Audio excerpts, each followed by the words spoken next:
Bienvenue sur notre chaîne dédiée à l'analyse des sujets économiques et financiers capables de changer notre perception de la vie économique.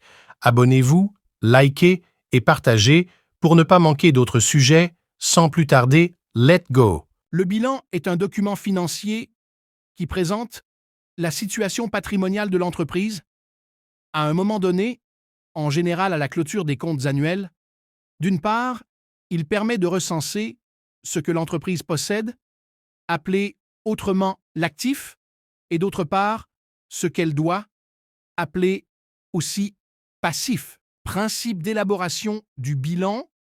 1. Le bilan est établi à une date correspondant au terme de la période couverte par le compte de résultat. 2. Le bilan d'ouverture d'une période correspond au bilan de clôture de la période précédente. 3. Le bilan doit refléter la situation patrimoniale exacte de l'entreprise. De l'entreprise à une date donnée. 4. Le bilan est présenté en comparaison avec le bilan de clôture de la période précédente. Voici comment le bilan se présente. Il se compose de deux parties principales. D'une part, la partie gauche appelée l'actif et d'autre part, la partie droite appelée le passif. Alors, que signifie l'actif?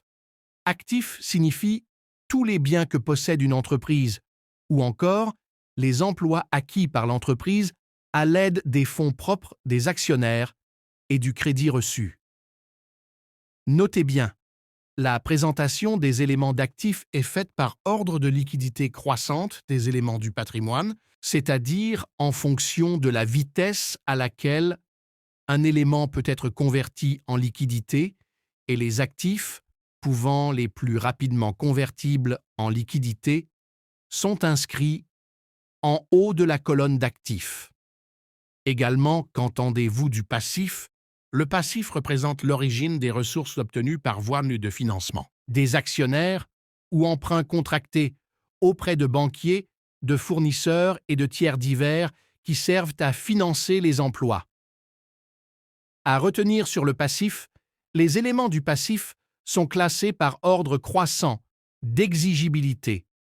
L'exigibilité correspond à la date à laquelle l'entreprise doit rembourser ses actifs. Les amis, s'il vous plaît, un pouce bleu, likez, c'est gratuit. Donc, plus on descend dans le tableau, plus l'entreprise se rapproche de la date à laquelle elle doit rembourser ses dettes. Voyons les masses bullentaires. 6 grandes masses bullentaires selon le système OHADA. 1. Les emplois stables ou actifs immobilisés. Ils regroupent les biens durables détenus par l'entreprise. On y trouve notamment les immobilisations corporelles, biens tangibles comme les équipements, les véhicules, les immobilisations incorporelles, brevets, marques, logiciels, et les immobilisations financières, participations dans d'autres entreprises, par exemple. 2. Actifs circulants. Il comprend les éléments plus liquides, c'est-à-dire les biens et droits susceptibles d'être rapidement convertis en argent. On y trouve les stocks, les créances clients. 3. Actifs de trésorerie ou disponibilité. La trésorerie traduit l'impact financier de l'ensemble des opérations constatées dans les différentes rubriques.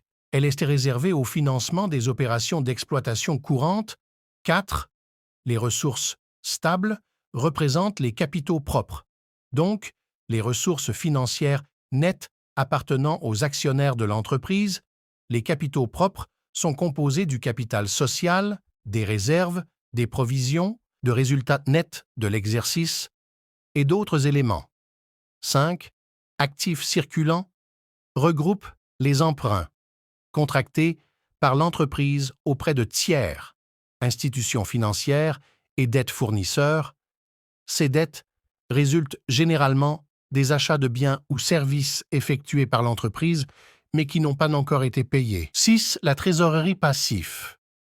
La trésorerie passive correspond à des dettes. Elle comprend les soldes débiteurs de banque, facilités de caisse ou découverts bancaires, les crédits à court terme et les échéances de prêts à moins d'1 an.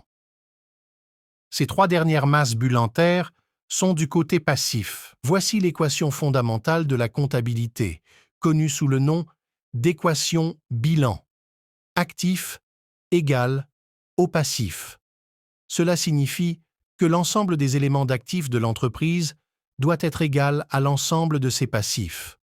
Le bilan est établi à une date précise, généralement à la fin de l'exercice financier. N'oubliez pas de vous abonner et liker pour nous encourager.